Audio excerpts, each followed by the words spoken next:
나는 이렇게 순종했다라는 책을 쓰신 우리 케냐에서 오랫동안 선교하신 이문미 선교사님을 모시고 우리가 귀한 말씀을 듣도록 하겠습니다. 선교사님 안녕하세요. 안녕하세요. 이번에 네. 나는 이렇게 순종했다라는 책을 네. 쓰셨어요. 네. 네. 어떻게 선교사님 평소에 선교사님께서 생각하시는 순종의 어떤 의미, 순종에 대해서 생각하시는 게 있으신 거죠? 제가 그 순종 그러면 많은 사람들이 이거 어렵게 생각합니다. 일단은 순종 힘들다. 그런데 제가 이제 그 책에 어떻게 멘트 중에 하나가 뭐냐면 순종 어렵지 않다. 어렵지 않고 순종이 익숙할 때까지가 어렵다.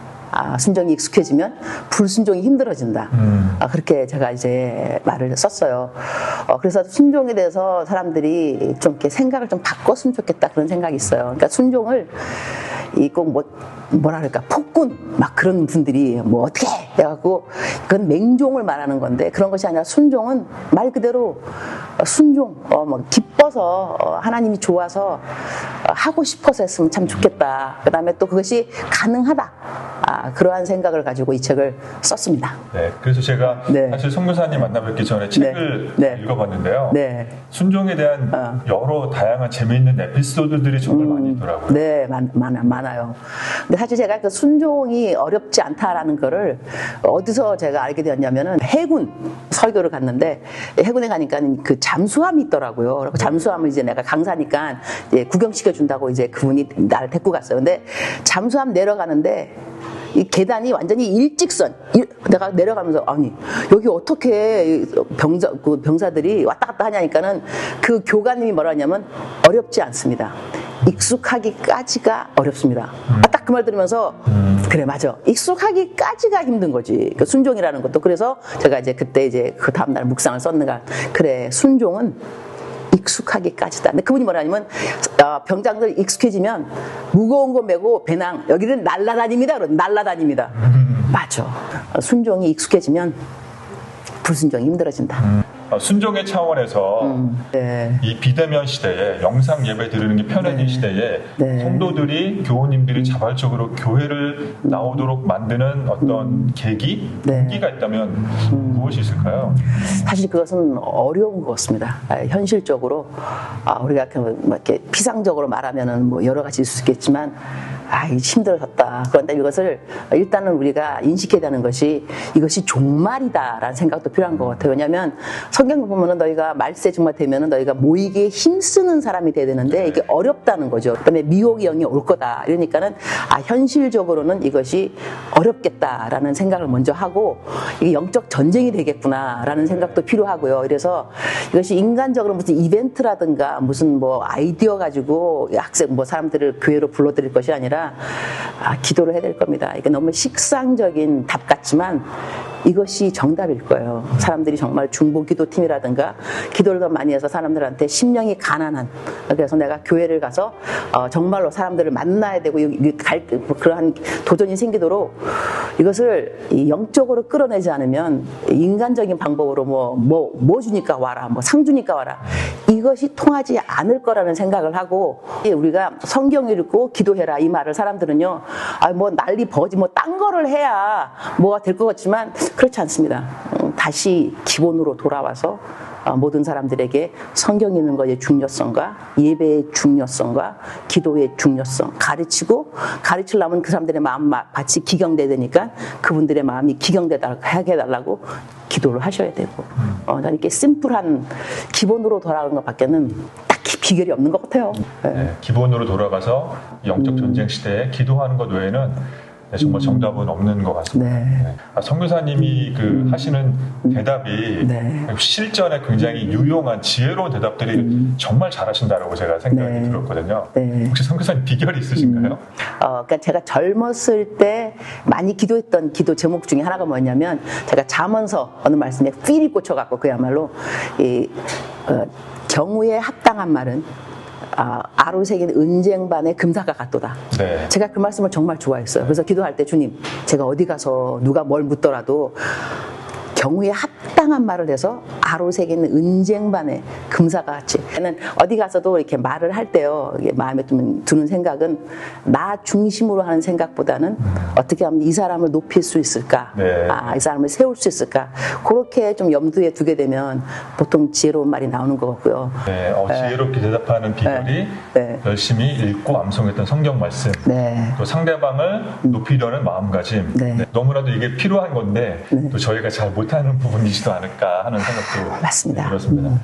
이 책에 대한 얘기를 다시 한번 해보면요, 네. 우리가 이제 순종하는 거에 대해서 해야 된다는 것을 네. 다 머리로는 알지만 좀 미리 겁먹는 게 아닌가 하는 생각도 그쵸. 들거든요. 네네. 순종을 하면 네. 내가 할 수 없는 불가능한 것들을 하나님이 그쵸. 네. 요구하셔서 뭐 경제적으로 또 물질적으로 건강의 면에서 관계 네. 면에서 나는 다 이렇게 잃어버리는 건 아닐까 미리 겁먹는 경우가 있는데 네.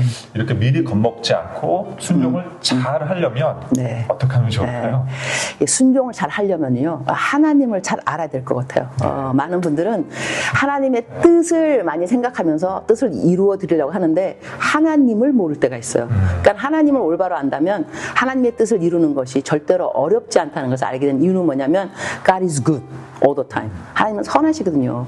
좋으신 하나님이 나한테 뭐라고 하는 것이 나쁠 리가 없거든요. 근데 우리가 왜 하나님이 나한테 뭘 시키는데 왜 질에 겁을 먹는가? 하나님을 모르기 때문인 거죠. 하나님이 나를 위해서 뭐 하라는 것이, 그러니까 예를 하나 든다면 제가 애를 9을 키웠는데 이 아프리카 애들 9명, 우리 딸 하나, 친딸. 근데 우리 이제 애들을 한 10명을 키우다 보니까 새 옷을 못 사주겠더라고요. 아무래도 돈이. 그래가지고 항상 이렇게 벼룩시장 같은 데 가서 중고품 사는데, 중고품 사러 갈 때 내가 항상 집에 있는 큰아들 데리고 가. 이름이 피터인데, 피터, 엄마가 시장 간다. 따라갈래? 그러면 follow me, 영어로. follow me. 따라간다, 따라와요. 근데 걔가 나를 따라오면 그날은 걔는 대박인 거. 왜냐면 엄마랑 같이 시간 보내죠. 그 다음에 또 가고, 야, 니 골라.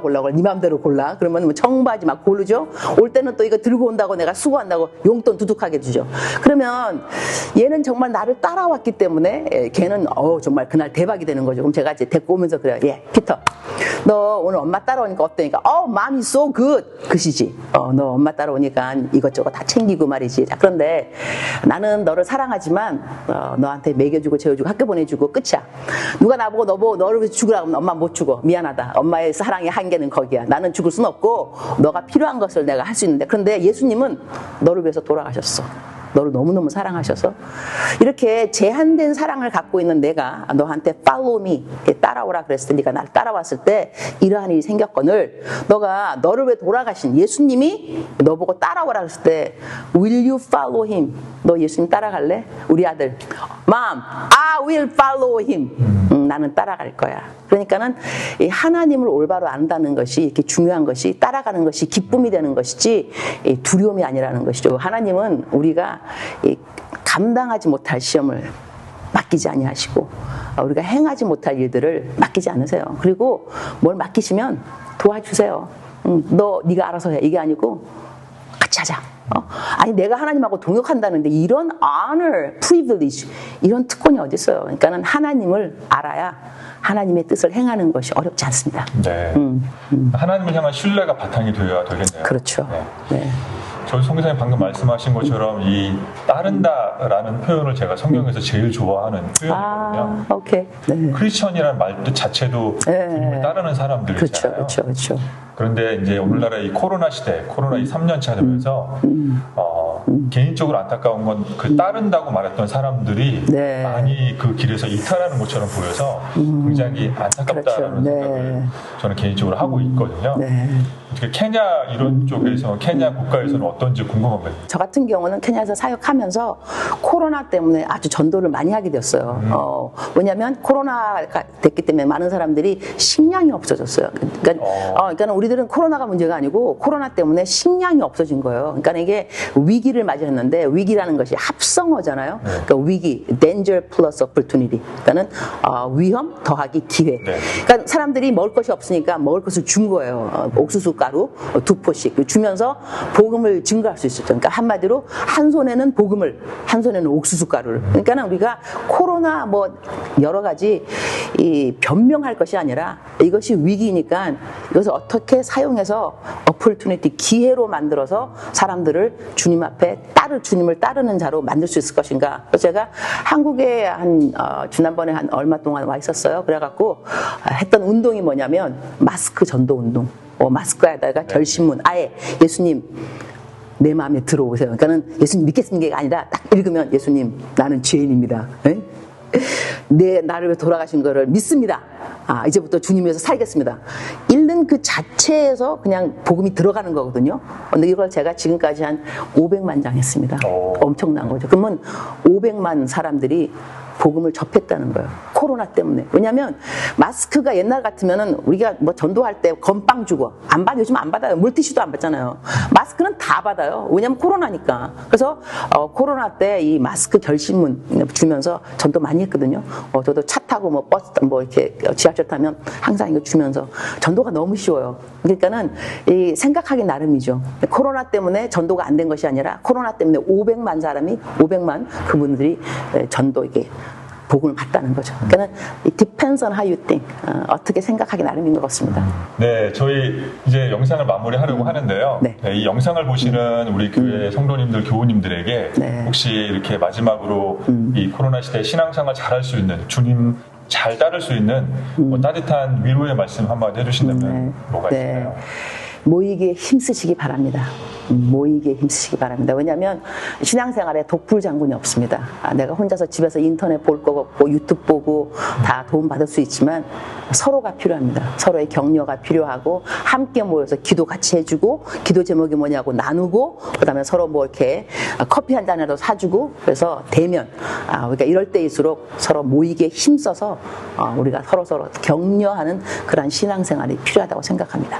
네, 우리 사랑하는 성도 여러분, 교우님 여러분, 저희가 우리 책 속의 은혜의 향기 시즌 1 5번째 영상으로 이렇게 마치게 되었습니다. 아무쪼록 간절히 바라기는 우리 여러 책들, 좋은 신앙 서적들 읽으시면서 책 속에 하나님께서 감춰놓으신 은혜의 발자취들을 마음껏 누리시고 체험하시는 저와 여러분 될 수 있기를 간절히 소망합니다. 우리 함께 선교사님 이렇게 마무리, 네. 우리 보시는 우리 성도님들, 교우님들을 위해서 네. 하트 인사하고 한번 마무리하도록 하겠습니다. 사랑합니다. 네, 사랑합니다.